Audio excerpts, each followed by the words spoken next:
वीर दो तरह से निकलता है। एक तो जो घातक है वो उसी के शरीर से निकलेगा जिसने हस्तमैथुन किया है या गंदी क्रियाएं करके बच्चापन से ही वीर को नष्ट किया है। जैसे 12-13 वर्ष की अवस्था है और उस अवस्था से आप अपने कुसंग के कारण वीर का नाश कर रहे हैं, तो कुछ वर्षों तक हस्तमैथुन करने वाला या अन्य गंदी चेष्टा करने वाला ये नहीं जान पाता है कि इसके द्वारा मेरी हानि हो रही, वो नहीं समझ पाता, क्योंकि जीवनी शक्ति भगवान अपनी तरफ से देते हैं। वो बिल्कुल ना खाए और हस्तमैथुन करे तो भी उसको समझ में नहीं आएगा। कुछ समय के बाद जब उसकी स्थायी जीवनी शक्ति से क्षीण होना प्रारंभ हो जाएगा, तब उसे वो लक्षण जो हस्तमैथुन करने से नाश ऐसे उस प्रसंग में बताया गया, वो लक्षण उसके जीवन में उत्पन्न होने लगते हैं। ये जो हस्त क्रिया के द्वारा शक्ति का नाश करते हैं, ये प्रतिक्षण काम से युक्त रहते हैं। इनके हृदय में वही चिंतन चलता रहता है। बालक अवस्था से लेकर के यौवन अवस्था तक देखिए, आप इनकी आंखों में देखिए, न तेज होगा न इनकी गंभीरता होगी, बहुत चंचलता, निस्तेज आंखें होगी, चेहरा पीला पड़, जब देखो तो ऐसा लगता है कि शर्मिंदा हो रहे हैं, मुंह छुपा रहे हैं, ऐसा लगेगा। पहला लक्षण है। दूसरा, कुछ इतने निठल्ले ऐसे दिखावटी स्वभाव के, ऐंठ में, अकड़ में, गर्मी में रहते हैं, ये वीर शक्ति के नाश का लक्षण है। गंभीरता नहीं, शांति नहीं, उदारता नहीं, धैर्य नहीं है, वो अपने को बड़ा बड़ा दिखाना चाहते हैं, ये सब उसके नाश के लक्षण हैं। जिनका चेहरा आनंद में, देखते ही हृदय में आकर्षण, ये ब्रह्मचर्य का लक्षण है। चेहरा देखो तो उजड़ा हुआ दिखाई देता है, लगता है बिना रोते हुए भी रो रहे हैं, वो सब सिकुड़ गया चेहरा ऐसा, जैसे किसी घर में आग लगा दो, इसके बाद दर्शन करो तो कैसा लगता है, वो ऐसे ही उसका चेहरा होता है जिसने अपने जीवन से खिलवाड़ किया है। जो स्वभाव से ही रुक्ष, चिड़चिड़ा, क्रोधी, बात बात पे एकदम रूखा, चेहरा पीला पड़ रहा है, फीका पड़, वो चेहरा पीला प्रेम का नहीं, क्यों चेहरा प्रेम में पीला पड़, प्रेम में नहीं, यहां काम की बात हो रही है। मुख पिया आई फिर गई, बदल गए तन रंग, ये प्रेम का लक्षण नहीं, ये काम के लक्षण की यहां बात हो रही। वो मुर्दा की तरह निस्तेज, खिन्न छिन्न ऐसे ही घूमता रहता, कोई लक्ष्य नहीं, कोई उद्देश्य नहीं, बात बात में आलस्य, बात बात में गुस्सा। जो गालों में बिना कोई गुलाबी कुछ लगाए जो गुलाबी दिखाई देती है, वो ब्रह्मचर्य की होती है। और जिनके ब्रह्मचर्य क्षीण हो जाते हैं, झाई पड़ जाती है, देखो देखने में तो लगता है, क्योंकि बोले कितने को, बोले 18 के, 18 में तो उसकी दुर्गति हो रही, तो 28 और 48 में क्या होगा। जो काले दाग चेहरे में पड़ने लगते हैं, आंखें धसी नजर आती हैं, गाल पीले नजर आते हैं, नाक के आसपास काले काले दाग यहां ऐसे प्रकट हो जाते हैं, ये सब लक्षण हैं जो उन्होंने अपनी शक्ति का नाश कर दिया। जो इस वीर शक्ति का नाश करते हैं, वो बिना बुढ़ापे के सारे लक्षण बुढ़ापे के उनमें होते हैं। कमर में दर्द है, चला नहीं जा रहा है, थोड़ी चढ़ाई में हांफने लगे, अब अवस्था कितनी, बोले 18 की। इस अवस्था में तो मतलब दिशाएं भी कांपे, वो अवस्था है, अब तो दिखाई नहीं देता कोई जवाल। चित्त में कुचिंताएं, छाती में धड़कन, बिना भय के भयभीत हो जाना, थोड़े से भी दुख में ऐसा सोचना कि मैं आत्महत्या कर लूं, ये सब बातें उसी की कमी से हो रही। ये महापुरुषों के अनुभव की झूठी झूठी बातों में एकदम घबरा जाना, कोई झूठी धमकी दे दे तो बस वो ऐसा लगता है अब क्या करूं, किसी कमरे में बंद हो जाऊं, अपने आप को प्राण हत्या करके बचा लूं, ऐसा मैं अपने शरीर को न, ये सारे के सारे लक्षण उसी में प्रकट होते हैं।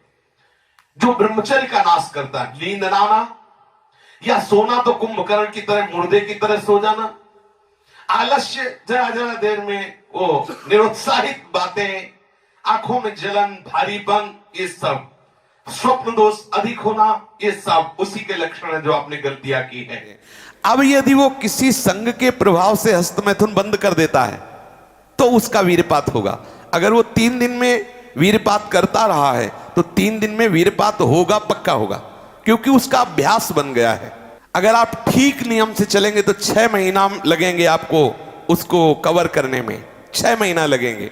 और अगर आपने प्रमाद स्थिति की, वो तो निकल ही जाता है, फिर हमको करने से क्यों मना किया जाता है, तो आप देख लेना कुछ समय बाद आपकी हालत बहुत गंभीर हो जाएगी, जो आप बता भी नहीं पाएंगे किसी से।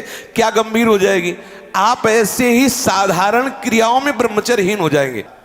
तो जो नव युवक जन है, साधक जन है, वीरपात में यदि उनका कोई स्मरण नहीं रहा और वीरपात हो रहा तो घबराने की जरूरत नहीं।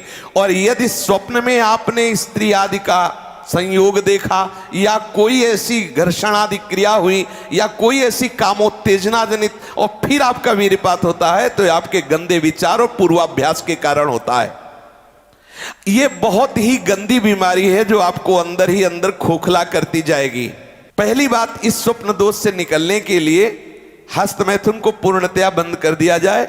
अगर आप सदगृहस्थ भी हो चुके हैं तो कुछ महीने के लिए आप अखंड ब्रह्मचर्य का नियम लें जब तक आपका वीरपात होना ठीक ना हो जाए। आप वो हानिकारक जो कामोत्तेजना बढ़ाने वाले भोजन है उनको छोड़िए, जैसे अत्यधिक नमक, बहुत कड़वी लाल मिर्च, और जैसे बहुत ही वो मीट मसाला आदि जो बहुत ही कड़वा तीखा, ऐसा गरम मसाला और बिल्कुल गर्मा गर्म भोजन, ये आपके स्वप्न दोष के ठीक होने की बात है। यदि आप स्वप्न दोष से बचना चाहते हैं तो अत्यधिक नमक, बहुत कड़वी मिर्च, बहुत ही वो उष्ण गर्मा गर्म भोजन, बहुत गर्म मसाले से बना हुआ भोजन और अत्यंत खट्टी चटनी जैसे इमली की है, कच्चे आम की चटनी है, और मांस। ये जो लोग कहते हैं कि मांस ताकतवर होता है, तुम्हारी चर्बी बढ़ा देगा, ताकत नहीं। ताकत कहते हैं संकल्प शक्ति को। ताकत शरीर शक्ति प्रधानता नहीं होती। संकल्प शक्ति का एक महात्मा पूरे समुद्र को अंजुलि में पी गया। देखो, संकल्प शक्ति, शरीर की शक्ति एक सीमित शक्ति है, संकल्प शक्ति एक महान शक्ति है। जो ब्रह्मचर्य से युक्त होता है उसकी संकल्प शक्ति बढ़ती है। भले आप मांस खा के मोटी चर्बी और आप व्यायाम करके दिखा सकते हैं कि देखो मैं ब्रह्मचर्य क्षीण करता हूं लेकिन बलवान हूं, लेकिन आप आत्मशक्तिहीन है। वो आपका मोटा हो जाना बलवान नहीं है, आपके सुंदर सुंदर मांसपेशियां निकल आना वो बल नहीं है। आप शक्ति, बलवान वो है जो आए हुए आंतरिक वेगों को सह जाए। आए हुए आंतरिक वेग को जो सह गया वही बलवान है। ये जो मछली, अंडा, मांस खाते हैं ये कभी इस रोग से मुक्त नहीं हो पाएंगे। और जो लोग कहते हैं मैं तो खाता हूं मेरे अंदर नहीं, विश्वास मत मानना, पक्का झूठा है वो। जो शराब पीता है वो अपने वीर को पवित्र नहीं रख पाएगा। चाहे गृहस्थ हो, चाहे व्यापारी हो, चाहे किसी भी तरह की स्थिति में हो, सावधान हो जाओ, ये शराब आपके जीवन को नष्ट कर देगी। ब्रह्मचर्य में अपने आप एक उन्माद है। थोड़ा अंगूर, मीठे संतरा, सेव, अनार, ये स्वास्थ्यवर्धक वस्तुएं आप ले सकते हैं, लेकिन ऐसे वस्तु जो आपके ब्रह्मचर्य को नष्ट करें, ये पहले भोजन छोड़ें। ध्यान दीजिए, आप पहले ऐसे व्यक्ति का संग छोड़ें जो हस्तमैथुन कराने के लिए उत्साहित करे या जो गंदे आचरण में, चाहे वो स्त्री साधक हो या पुरुष साधक, दोनों सावधान। ये रोग एक में ही नहीं होता, ये रोग दोनों शरीरधारियों में होता है। कामोत्तेजना दोनों को आती है। गंदे संग के कारण दोनों साधक गंदी आचरण कर बैठते हो, दोनों इस रोग से पीड़ित होते। पुरुष तो इस रोग को प्रकट कर देता है, माताएं बहनें इस रोग को प्रकाशित नहीं कर पाती, लेकिन पीड़ित होती है इस रोग से। यदि सावधान उपासक न चले तो चाहे स्त्री शरीर हो चाहे पुरुष शरीर, उसको कष्ट होता है। दूसरी बात इसमें सहयोग है 4 बजे उठना। ये जो लोग सुबह 8 बजे तक 9 बजे तक सोते रहते हैं और सोचते रहते हैं कि हम ब्रह्मचर्य रह पाएंगे या स्वप्न दोष से निकल पाए, कभी नहीं हो सकता। भगवान सूर्य जब उदय होते हैं तो आपकी आत्मशक्ति नष्ट होने लगती है। यदि आप उठ करके उनका स्वागत न करें, अर्घ न दें, प्रणाम न करें, जग कर भगवान नाम जप न करें, 4 बजे से 6 बजे तक का समय पूरे 24 घंटे के लिए पावर वाला समय है। यदि उस समय आप सो रहे हैं तो वो हमारी बात भी न सुने, वो इस काबिल नहीं कि इसको धारण कर सके। जो सुबह 4 बजे से 6 बजे तक सोएगा वो ब्रह्मचारी रह ही नहीं सकता, पक्का।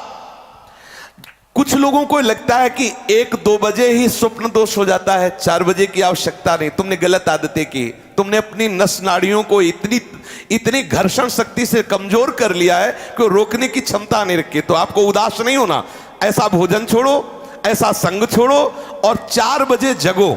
जगने पर तत्काल आप बासी पानी पिए, तांबे के पात्र में रखा हुआ पानी, और 1-2 लीटर पिए।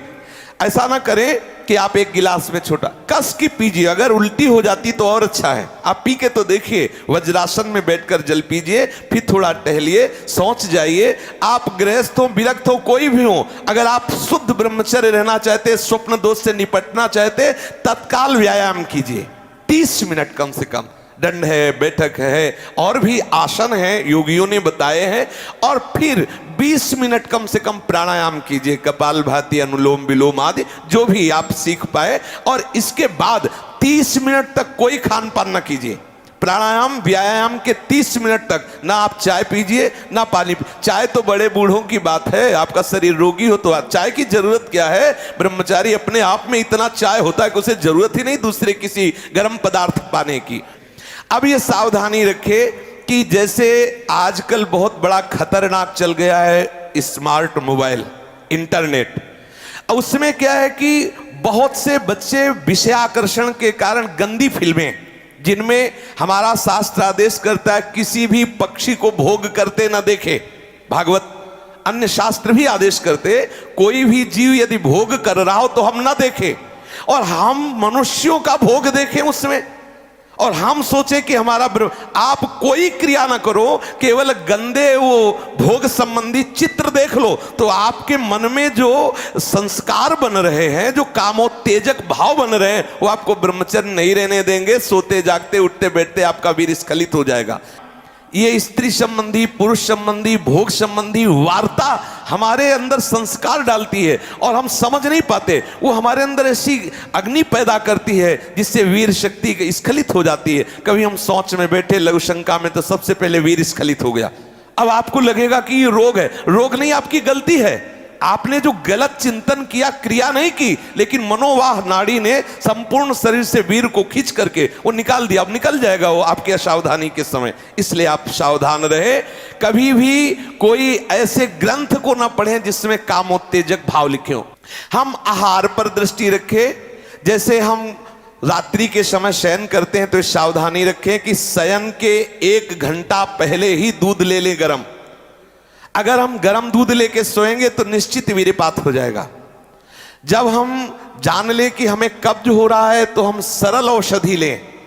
ऐसे कोई चूर्ण न लें जो बहुत कड़े गर्म हो, जो हमें ब्रह्मचर्यहीन कर दे। जैसे आंवला है और वो हर है, बहेड़ा है, त्रिफला का प्रयोग करें। वैसे प्रत्येक साधक को भोजन में 1 आंवले का प्रयोग कर लेना चाहिए, तो कब्ज भी दूर रहेगी और शीतलता भी रहेगी। और आंवला पवित्र भजन में भी सहयोगी होता है और भी स्वादिष्ट भी होता है। आप मीठा आंवला ले सकते हैं, आप खट्टा करके ले। वो आंवला खटाई में भी नहीं आता, खटाई भी है, वो आपके साधन में भी आएगा। कब्ज ना रहने पावे। अगर हमारे शरीर में पेट में कब्ज है तो कब्ज में आंतों में जो जमा हुआ मल है वो ऐसी उत्तेजना पैदा करेगा कि आपका वीर स्खलित हो जाएगा। इसलिए कब्ज भी ना होने पावे। साधक अगर इन नियमों का पालन करे, और भगवत स्मरण प्रधान है। ब्रह्मचर्य में सबसे प्रधान औषधि है स्मरण। आपकी जो स्मृति कामुक हो गई है उसको बदलिए। अगर आपका चिंतन नहीं बदला तो आप चाहे जितनी औषधियां खा ले, आप ब्रह्मचर्य को संभाल नहीं सकते। औषधि एक सपोर्ट है। यदि आप ब्रह्मचर्य को ठीक करना चाहते हैं, किसी आयुर्वेदिक वैद्य से कुछ दिन के लिए औषधि ले लीजिए, बकाया रोज औषधि नहीं लीजिए। आप रोज ऐसा करें, प्रातः काल उठ करके 1 तुलसी की पत्ती ले। जैसे आप नहा धो चुके, 1 तुलसी दल लिया, ठाकुर जी के चरणों में चढ़ा दिया। और रात्रि के समय शाम टाइम 1 नीम की पत्ती ले, 1 पत्ती, और कुछ दिन उसे पाइए। अगर आपको पच जाए तो फिर 1-1 बढ़ा दीजिए, 10-10 पत्ती तक जाइए। किसी और औषधि की जरूरत नहीं। हर रोग का निवारण तुलसी की पत्ती और नीम की पत्ती सुबह शाम करने से हो जाए। आप देख लीजिए, ये ज्यादा औषधियों को ना खाए, नहीं तो जब औषधि छोड़ोगे तब कमजोर हो जाओगे। अगर आप बहुत हालत खराब है तो आयुर्वेदिक कुछ ऐसी औषधियां कई महात्माओं ने निकाली है जो आपकी वीर्य को पुष्ट करती है, उनको सहयोग के लिए ले ले। और बकाया चिंतन बदले, कुसंग का त्याग करे, भोजन सात्विक रखे और नींद भर ही सोए।